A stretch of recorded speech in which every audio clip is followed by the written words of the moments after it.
Hey everyone, welcome to Neil Talks. My name's Neil and it's time to talk Taskmaster New Zealand.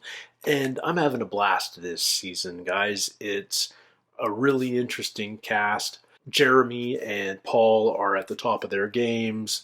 Paul's always at the top of his games, but I've been pretty impressed with Jeremy so far this season. And the tasks have been excellent. So good, in fact, that I've been noticing that the original Taskmaster is beginning to borrow tasks from Taskmaster New Zealand. I guess when New Zealand started its version of the show, one of the deals was we won't take any of our tasks from the original, the UK version. But no such deal was made in inverse. So I guess the UK is free to borrow from New Zealand, and that's just a nod to how well some of these tasks are designed. I think it's awesome. I look forward to more genuine creativity, both on part of the Taskmaster crew and the contestants. So let's jump right into it, guys. This is episode 7, season 3, Taskmaster New Zealand.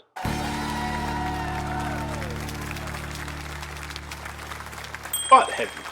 We're liking the sophomoric episode titles this season. Look at Chris's puffy shirt. Helping me keep these oppressed souls in check is a man who can quite literally survive anything thrown at him. But I've been asked not to test that theory too thoroughly. It's Paul Williams! The contestants were asked to bring in the best thing on a stick. The humble fish and chip hot dog.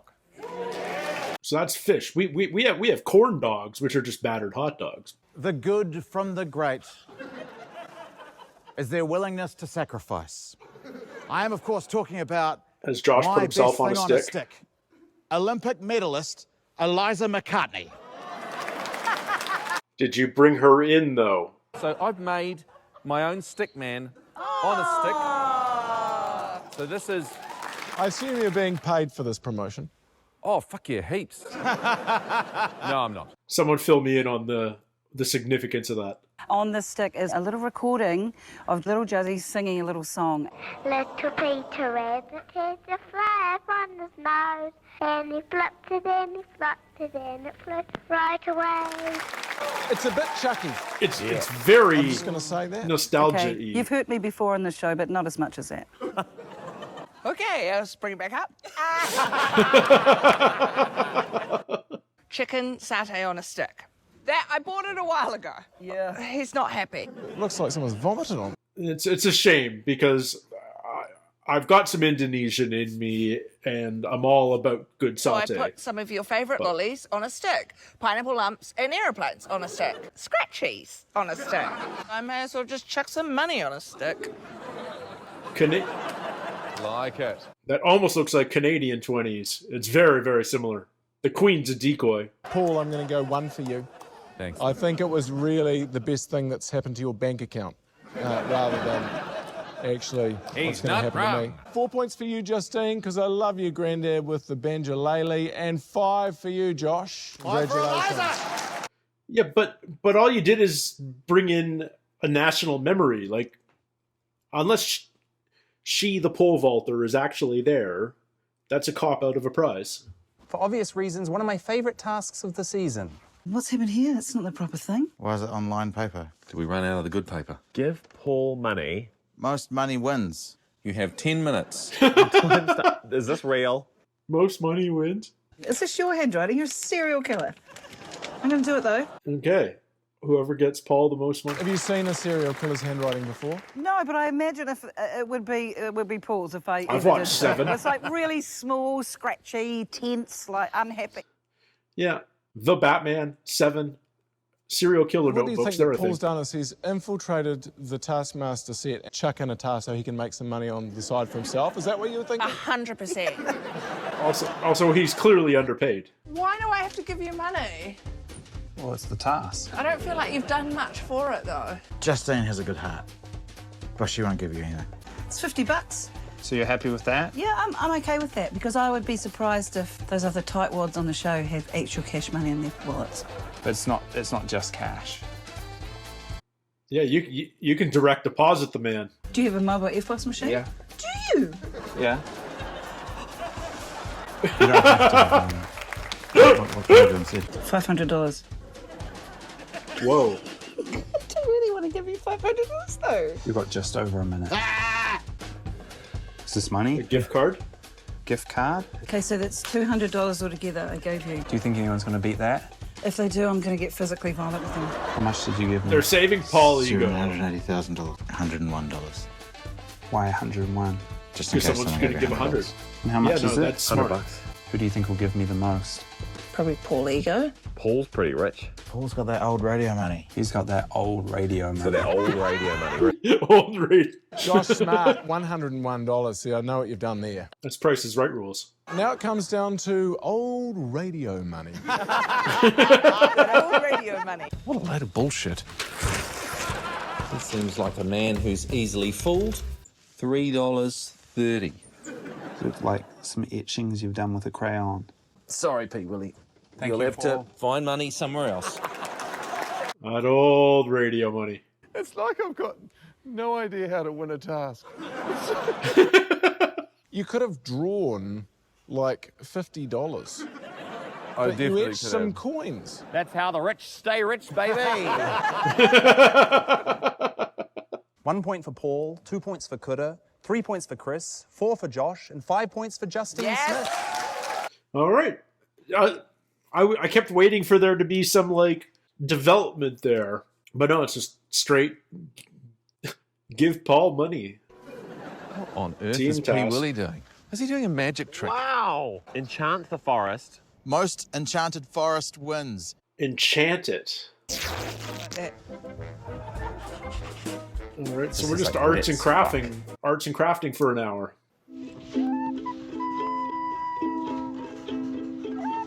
Welcome to the Enchanted Forest. We have the Bush Lady.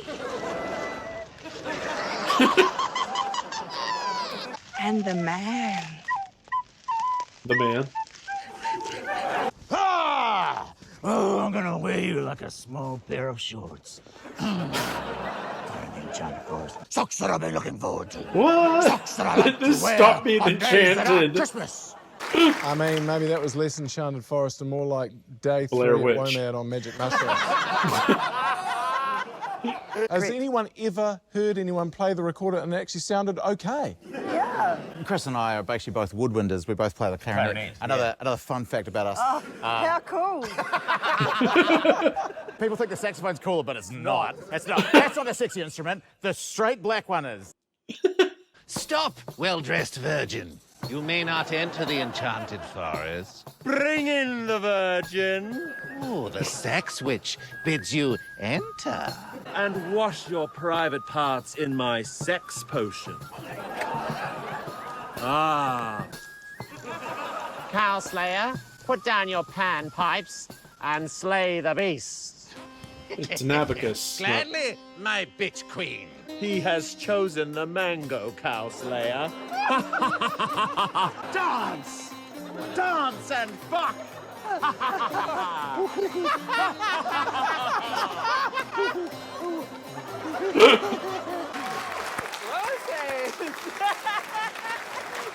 But we didn't have to ask him to do anything twice. A lot of that shit was his idea. I think 5 points for Paul and Chris. Oh, thank you. And 3 points for Josh, Kura and Justine. They were very good. I think I was expecting more Disney, less Monty Python. Don't leave the room. You're not going to want to miss this one. Oh, clues in the room? Leave the room and come back in exactly 11 minutes. Your time starts when you leave the room. Could you please leave the watch? What? How am I going to know 11 minutes? Well, that's... Oh, I just got to guess. Yes, please. Oh. So I thought it was going to be about memorizing, like seeing what's changed in the room when you return. 1160s. Also Yes. known as 11 minutes. Yeah. Let me think of a 10-minute stand-up comedy set, and then I'll wait for the 1 minute of applause that I usually get. Okay. Yeah. What else has changed? I figured that would also be happening. You're a fast grower of facial hair. Thank you. What has changed? Yeah. The time was Spot a the decoy. 12 changes to this room. Most correct wins. You have 3 minutes. Your time starts now. Oh, there's a dude in the... Oh! Is that David Correos? Hey, bro. Long time no see, bro. Hi, David. Hi, Chris. This wasn't here before. What? This piece of wallpaper that's sticking out. Am I different? Not mentally. Okay, so they swapped out the Taskmaster portrait. There's a fucking rat in the cage. Banana, new. This wasn't here before. He hasn't got any glasses. All these globes have been moved. This is a different woman. It used to be your mum. Did you win the season that you were in? Nah, that's why I'm here doing this. Yeah. Hi, David. Bye, Chris. Thank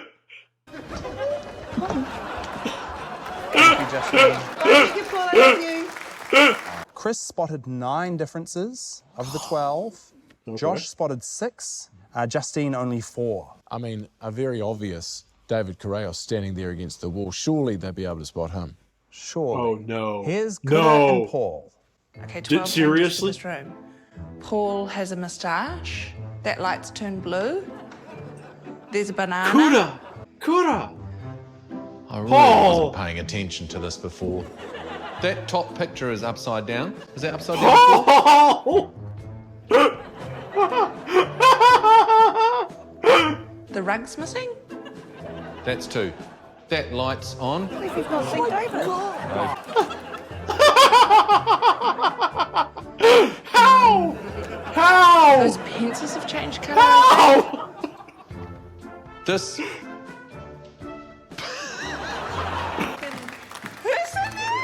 Oh, I'm not sure if finally. there was a David Correos before.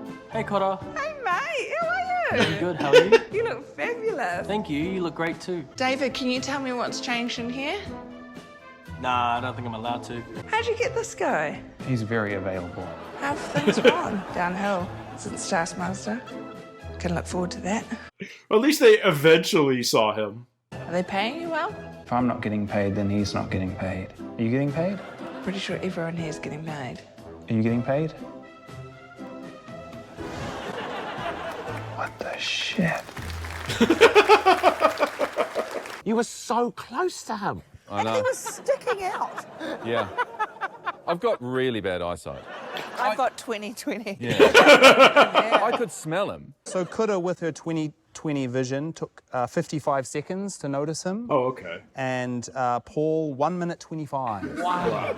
Paul did spot 7 differences and Kura 10. Wow. He really was the highlight of season 2. Sledgehammer and is that cement? Yeah. Create a 30-second scene from a blockbuster. Oh, it's a metaphor. You must play the main character. And that character must be the president. The president must wear the provided costume. Your scene must end with you drinking a cup of tea at the bar. Your scene must start with you drinking a cup of tea at the bar. Your scene must end with you doing a forward roll in the field. Oh, we're going to stitch them all together. That's awesome. Your scene must end with you biting an apple in the caravan. Biting an apple in the caravan. Your scene must end with a crash zoom into your mouth. Oh, so it's one old big loop. That's awesome. That's awesome. Shame I had to dress as a man to be the president, but... I don't think he should be the president of America. People of America. I think the president of the world. In which case he could be from anywhere. Anywhere where I can do an accent without it being offensive. All the white ones. I've booked my tickets. This is very exciting. It's a hell of a job. Prepare the luxury rocket ship. I'm taking my ass to another planet. Let's hope I do a better job at this next planet.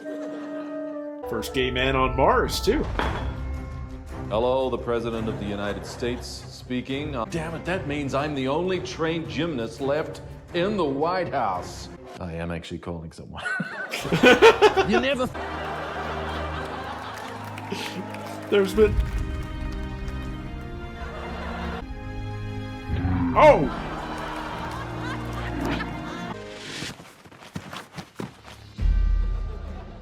They say New Zealanders are super friendly, but they vote me in and they treat me like this. But Samuel L. Jackson's on the line, standing over the detonator. Good luck, New Zealand. Yep. Project Evil Queen, mate. My men cannot be trusted. Snow White is too precious to all of us. Nailed it. Absolutely nailed it. My God. I'll drive. Sir. I took a bite of a poisoned apple. If I don't get to a bath, I'll die. Come on. Yeah. Come on. God damn it. My hair. Come on. Yes. The bath. Someone took out the plug. There's no antidote.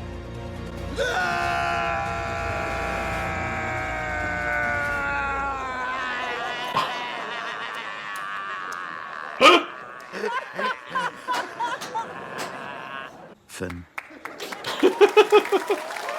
It was just really butt heavy. I'm so sorry. Where did you get your inspiration for your accent? Did I have an accent? No. Oh. Very hard to judge, to be honest, because I think everybody was amazing. So if I'm going on accents, Justine, you're going to get 1 point. What? Just basing this on Two accent. because I thought Paul was very, very disappointing. Josh, I would have given you more points other than that tongue action at the end was a little bit freaky, so you get 4, and Chris gets 5 for that remarkable international accent. Thank you. So we just decided to base that all on accent, sort of. Okay. This one reeks of corporal punishment, which I, for one, get quite excited about. Oh, is this a team task? Each round, you will be given a moot that your team must argue either for or against. Your team must alternate lines. Every second line must rhyme. So the first round, bees are good. We're literally doing high school debate. But rhyming. Bees are good. They like to fly. Bees are great. They stung this guy. Bees are awesome. They make a cool sound. Bees exist in all sorts of places. Around the world they can be found. Bees are awful. They can sting your face. Bees are terrible because they do not know their place. Bees are bad. Oh, I hate them so. Bees are gross. Their hive doth grow. The negative won that round. Our second round, spoons are the best utensil. Spoons are the best utensil. They can be used for so much. Spoons are used for food or scraping the sweat from my crutch. I love forks. Give me knives. But spoons, get in the bin. Get in the bins, spoons. I'd rather use a spatula again.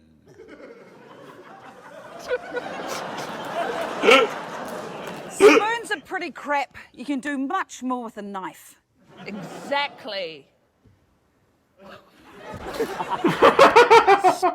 I'm going with the affirmative on that one. Dancing should be illegal. Dancing should be illegal. It can look like you're having a fit. Dancing should be illegal. When dads do it, it looks like shit.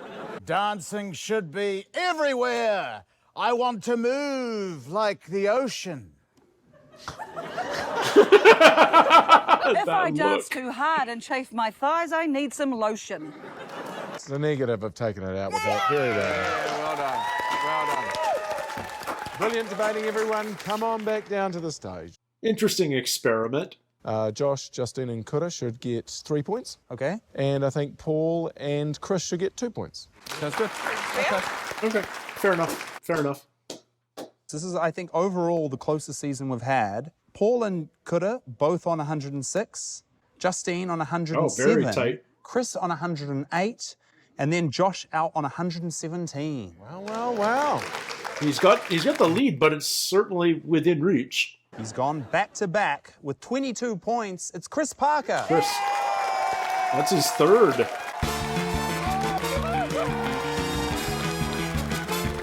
Oh, she's actually there. So, well done, Josh.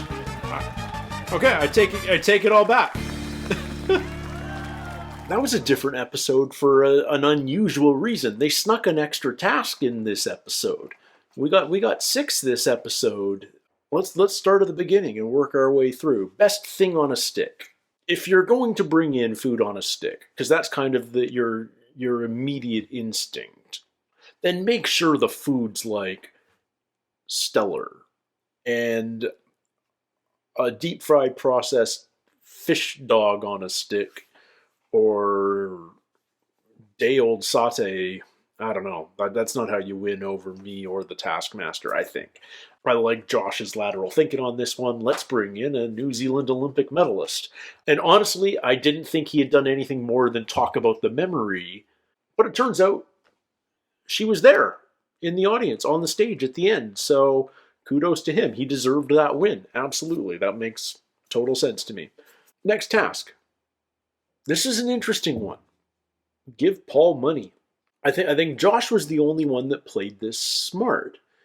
Figure out other people are probably going to give round amounts of money, and then give $1 more. Why spend $50 or $100 more just to ensure yourself a spot higher when $1 may do it? And it turned out, yeah, that's how he got the 4 points instead of the 3. I'm as baffled as Jeremy about Paul's strategy because he etched these coins. And I get you may not want to give, or you either may not want to give money to the Taskmaster's assistant, or you may think there's a trick to it and let's try making money. But why would you make $3.30 in coins? Why would you not draw $1 million bill or something? Like, even if it was real money, it would have come last. It seems like such a silly amount to decide upon. But in any case, that's what he did. I'm genuinely curious, like, they didn't get that money back. I don't think they did. I think that went into Paul's pocket. And a couple of times this episode, we sort of raised the question of, is Paul even getting paid? Is this Paul's way of negotiating a better contract for season 4? I don't know. But he's like, look, I need to do my own tasks to take money from the contestants. In the Spot the Differences challenge, he finds out that he's the only person not getting paid in the room. I know it's all a gag. Don't tell me I'm misinterpreting it. I get it. I'm just playing along here. But yeah, an interesting task.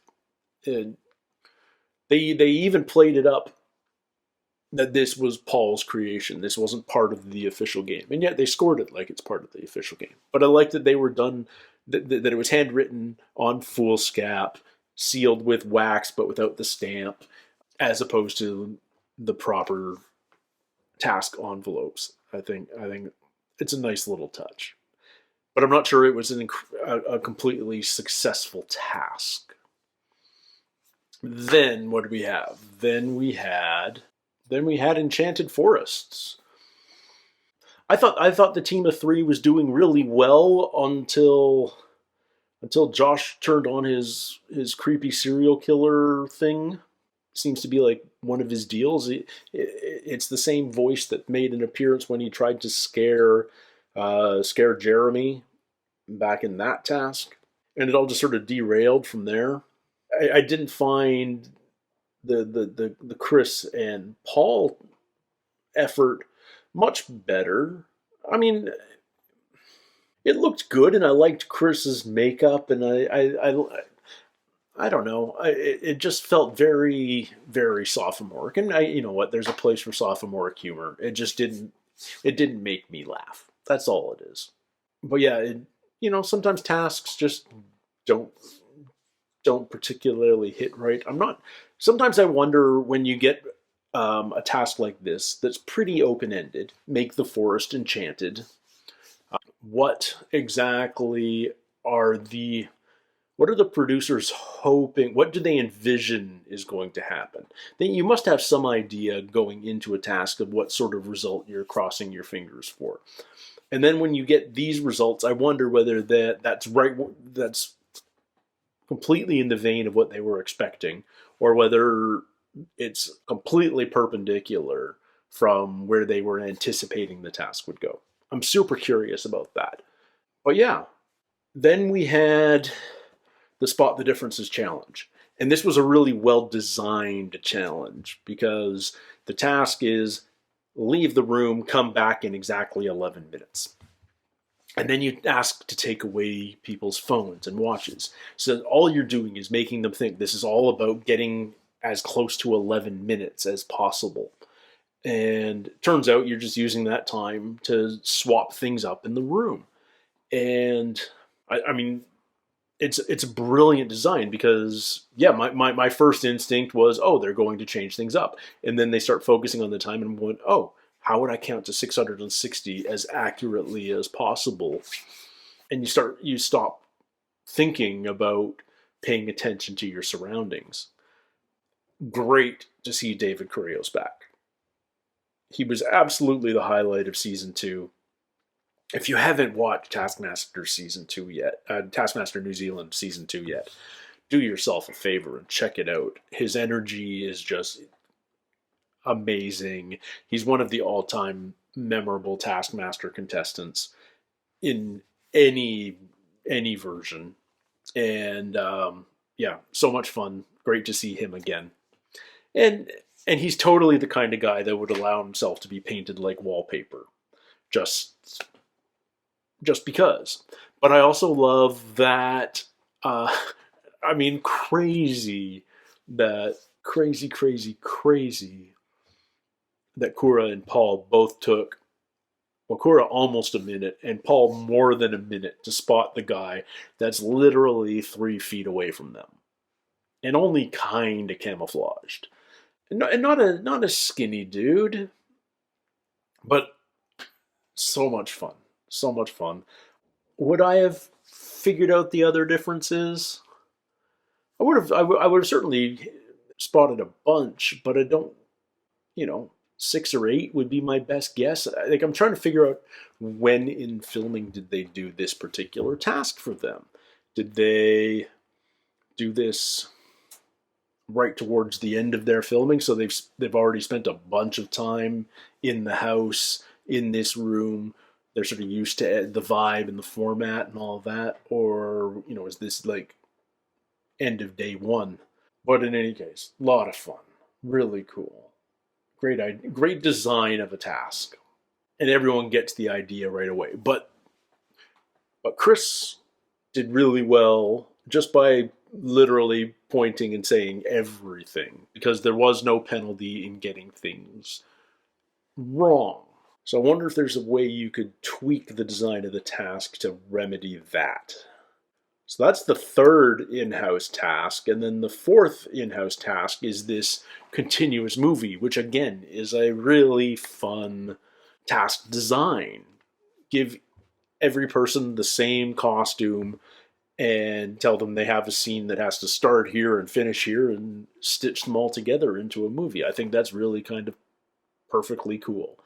And this was the one that I had the most fun watching, and yet I was most disappointed in Jeremy's scoring because I'm not sure he knew how to score it. So he started making it about accent, but really that only just applied to Justine's lack of one and Chris's really weird one.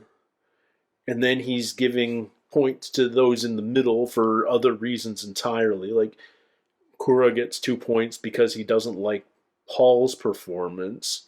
Josh comes second because we lingered on his mouth too long at the end. Like, it just seemed like the scoring was all over the place without any real rationale or justification. And the problem with that is it turns into a bit of a... It feels like we're just randomly assigning points. And if we're just randomly assigning points, then it feels like, oh, maybe we're just like, oh, let's try and give Chris an episode. Or let's make sure whatever objective we want points-wise, competition-wise, gets achieved this episode. I'm not suggesting that that actually happened, but it feels like that when the scoring has no justification from the Taskmaster. Maybe I'm like, you know what, I know I'm totally overreacting. It didn't feel right. And then we had what I think is the least successful final task of the show so far this season. This high school debate thing, where it just sort of becomes a team rhyming exercise. I don't know. It's very static because everyone's just sitting in desks. I find the best final tasks certainly have some physical element, even if it's very mundane, even if it's as simple as like sweeping something towards the end of the stage, or releasing inflated balloons, or like just something. But this is just people talking, sitting and talking. And again, it was completely subjectively judged. I find the final tasks that work the best are the ones that are easily measured. So everyone knows who's winning right away, and as it progresses, and instead of just waiting to hear what the Taskmaster has to say. So yeah, it was fine. The contestants did a decent job, but I don't feel like it was memorable or worth doing something similar again. But in the end, it ended up being a pretty evenly scored episode. Chris got the narrow win over Josh. And more interestingly, the season scoring so far is very, very close. Only 2 points separating 5th through 2nd. And then Josh is in the lead, but not by much, by 9 points. So with 3 episodes to go, it's still anybody's game. 9 points can be lost in a single episode, never mind over 3 episodes. So yeah, it really feels like anybody can win it. I have no idea how it's going to shake out. Now we do have to start wondering whether Justine's ever going to win an episode. She came very, very close a couple of episodes back, where it was tied at the end of regulation and they went to a tie break and Chris won. That's as close as she's gotten so far. But only 3 episodes to go for Justine to win one. And I got a funny feeling she's not going to win one. But I've been wrong before. Like, if I was to bet on anyone, you have to bet on Josh to win. But I've also seen how chaotic Josh is and how quickly he self-sabotages when he's stressed. So it's entirely possible he falls apart in the last 3 episodes. And in that case, anyone can win this thing. Anyhow, thank you guys so much for spending some time with me here today on Neil Talks. I'm having a blast exploring this season of Taskmaster New Zealand. I'm really looking forward to jumping into whatever you guys voted for last week here on YouTube. So keep an eye out for that. And until next time, everybody, take care, stay healthy. We'll see you soon. Cheers.